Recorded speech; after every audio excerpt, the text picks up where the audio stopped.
Okay, so both so I could clean this and so I could repair this bend, I used my round nose pliers. Ideally you'd have proper spreading pliers to push these guys out.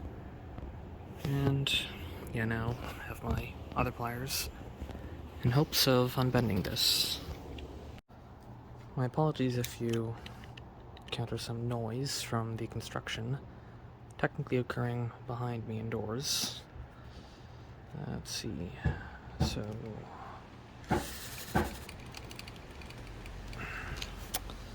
I have no idea how this guy got bent. Well, let's keep trying.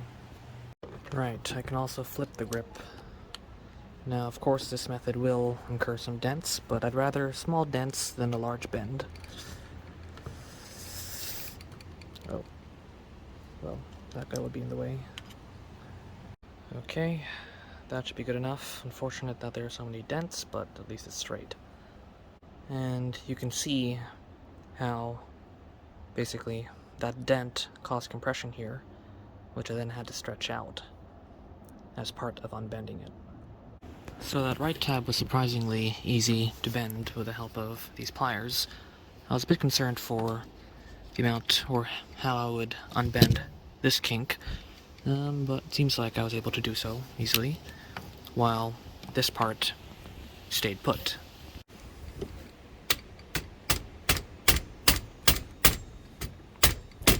Come on. There you go. At last, both rear wheels are functional. Well, this guy was already functional, just had to clean that one because I wanted it to look nice. And you can now roll the machine back and forth. And semi-finally, this guy just clips on, like so. There you go. And of course, how to actually pull it out again. I'm not sure of the proper technique, but all's good. I suppose you could pry it out with a pick like so. Yep. Other side. And somehow I need to angle that out. For the lower bits, I had to move the carriage to the sides and reach in to push them out. Okay, so in this configuration, this machine now comes to look closest to its earliest mass-produced iteration, the Toshiba, or per some sources, the Matsuda, 1200 and 1400, the 1400, I believe, being a wide carriage model. That was first produced circa 1946, and before that there was a around like 600 kanji character model used by the Japanese throughout the war. So details such as this mechanism here, and I suppose largely the keys, are retained, though, yeah, the main differences then are the lack of these side panels, as well as the larger ones here, which are still indoors. Also, from the photo I've seen, there's also no rear panel for the carriage, and this rear frame was also shaped differently, among some other differences. Of course, the platen knobs, and instead of using a carbon ribbon, they would have used an inking pad or roller.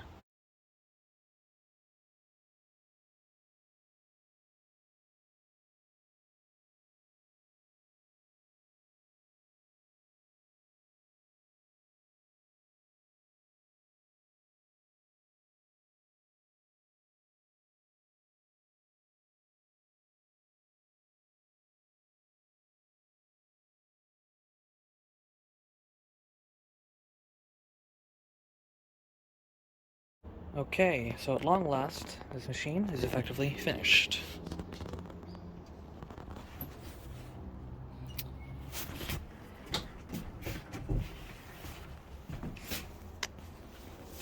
There you have the serial number and the model number.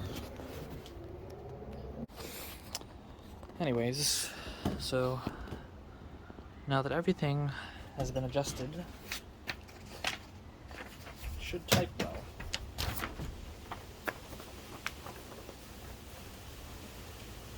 So let's keep it here.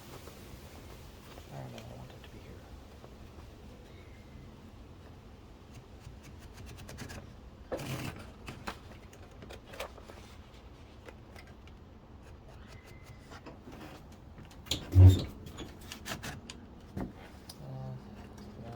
speed rollers aren't going to be perfect.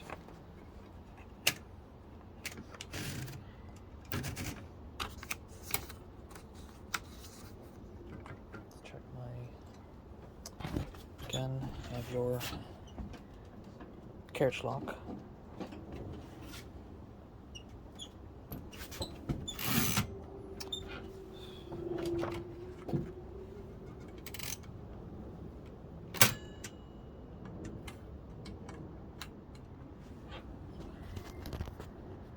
Margins are set at the back again. And the machine doesn't have a line lock, only a bell.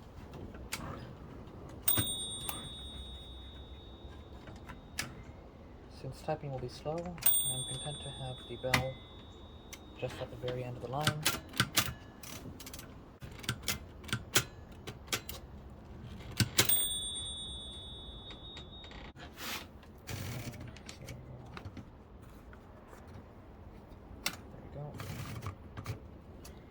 That's your ratchet release.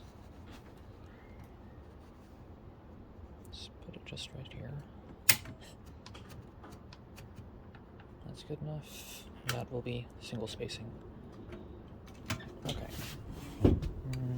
Maybe I want the left margin a bit.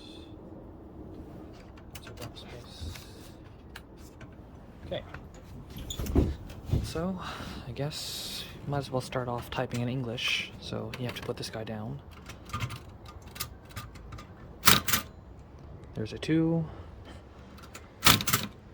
Oh. Oh, that was a bad impression.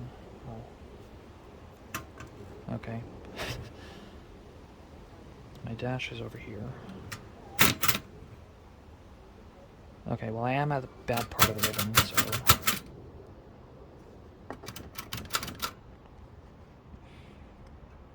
The date is October.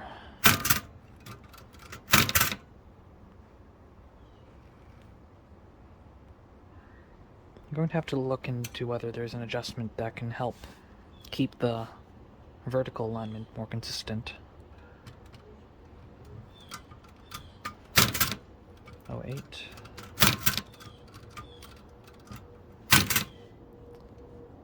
Yeah, sometimes it's striking too low or too high.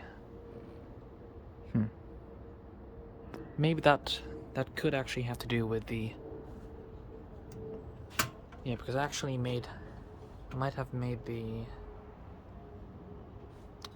those eccentrics engaged too high. I might have to remove these side panels again. Unfortunate, but...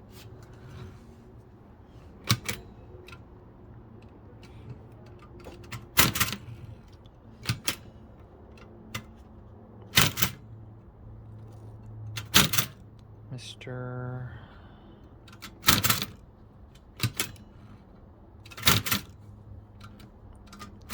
L.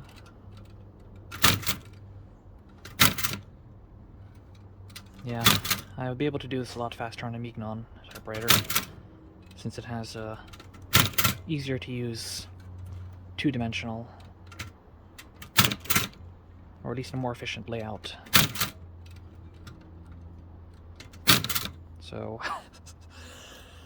yeah, that alignment is abysmal. Probably have to fix something there.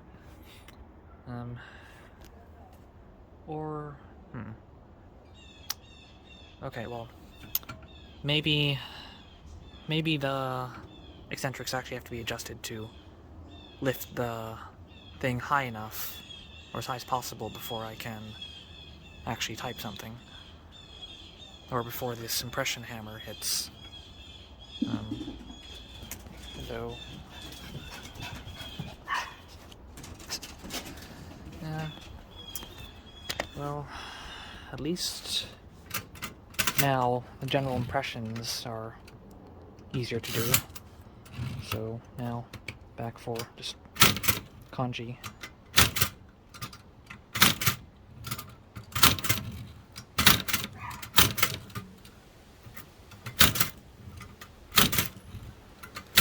random stuff. Oh, oops. W. I don't know, maybe these are supposed to be the most common ones. Then you have your... Wait a minute. Oh, I accidentally pressed this guy downward.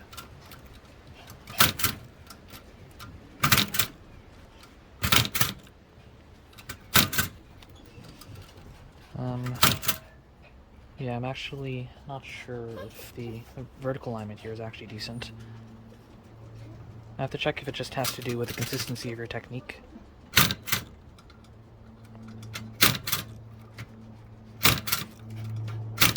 Okay. And I guess you just have to also press hard enough.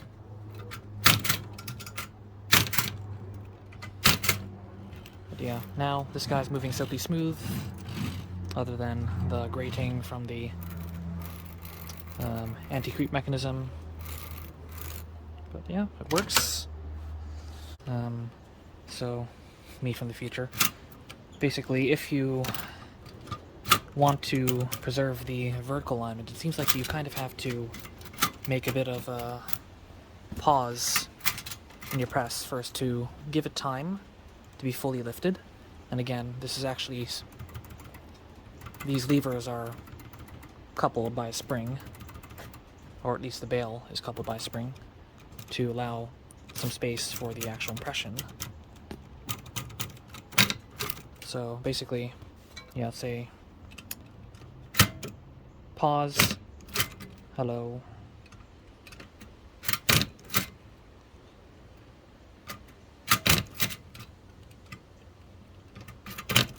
oh dear.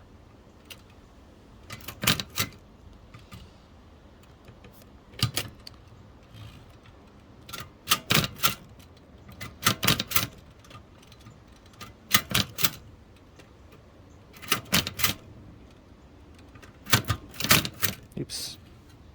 But yeah, now you can see that it had enough time to fully lift and stabilize the bar before making the impression. Though I'm not sure if this is actually a case where I need to clean the typeface. Let me find that. Okay, so another thing to note is that if, again, I mentioned before, those red marks within the frame.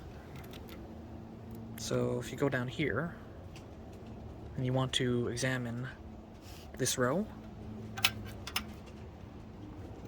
1, 2, 3, 4, 5, 6, 7, 8, that will bring you up to lifting this bar out, and that's where the corresponding slugs are. So now we can look at the O, and it seems like it's mainly just a problem of me actually making too hard of an impression. Like you can see there, yeah, it's really pressing in. I guess literally cutting the ribbon out. So I should be able to scratch this away, I think. Oh dear. Or, yeah, it's really cutting. So it seems like the key to getting good and consistent impressions, as well as good vertical alignment, is to, instead of doing what I was doing here, which is similar to what I used to do with the Mignon to give myself more control and as well as the ability to lift and reset the mechanism more quickly. Basically, just limit yourself to only using one finger. Let's try just a thumb. So, maybe not. Oh dear. Oh, okay. I thought the escape got jammed.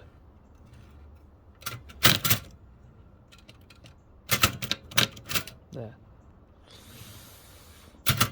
Okay, I mean, I guess otherwise you come to better see why it's so important for the resistance to be minimized when you're lifting the character or the bar into the lift guide, since otherwise it'll be more difficult for you to control your press. Like here, it's a lot smoother, while here there's a bit more force and that can lead to a sudden drop, causing you to actuate the mechanism too quickly.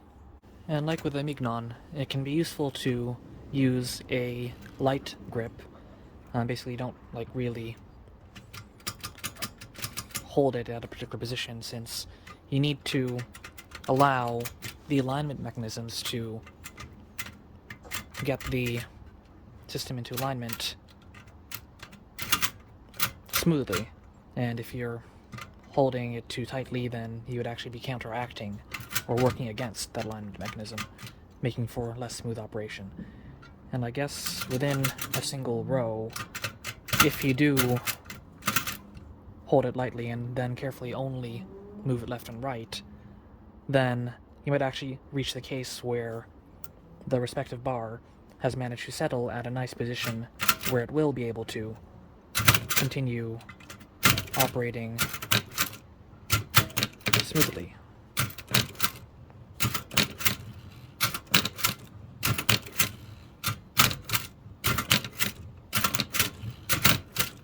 So you can actually remove this panel without first removing the platen knob. Just have to angle things accordingly, and then you'll be able to pull it out. Okay, so back indoors some hours later, and I think I finally figured it out. Basically, what I did was I went back to the eccentrics and adjusted the left side particularly to start engaging or lifting higher earlier than the right side. That means that now you might be able to see that when I'm lifting a character, it's the left side that is being lifted first a bit. And this, to an extent, helps with unblocking or avoiding the situation where with a slow press it gets stuck. Well, here it is still. But yeah, at least if you have a reasonable firm press, now you do actually get a pretty nice and smooth operation throughout almost every single row. I remember there was a point where this particular row, 23, was having some troubles, but now that one's also pretty good. I think like this row, oh, that's pretty fine. Kind of depends on your technique, but basically, for the most part, for normal presses, virtually the entire thing is finally pretty smooth.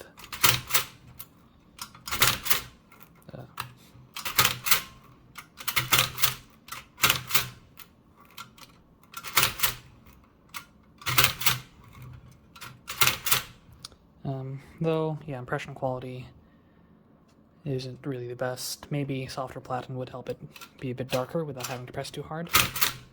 Like, already, you can hear that sound of crackling in the page. That's because the backing sheet and the front sheet are somewhat bonded from like how hard these slugs are being pressed in.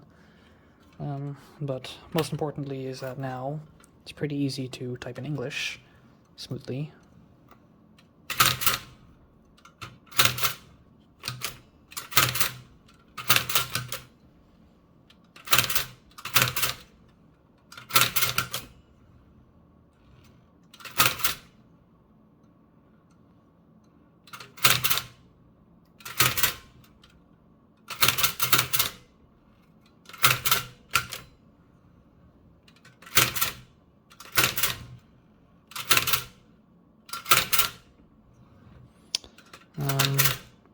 Now, unfortunately, the punctuation is pretty limited, or I have no idea where a question mark would be, if anywhere here. I don't think there's any. I actually, fortunately, managed to purchase a tray, one of those wooden trays, well, at least for the later models it was plastic, tray of like about almost 1,200 extra slugs, though these here, some of these will overlap with that new set. So I'll be covering that in the next video once I've actually finally mapped out what's going on in the existing legends.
But yeah, this machine's pretty much finished.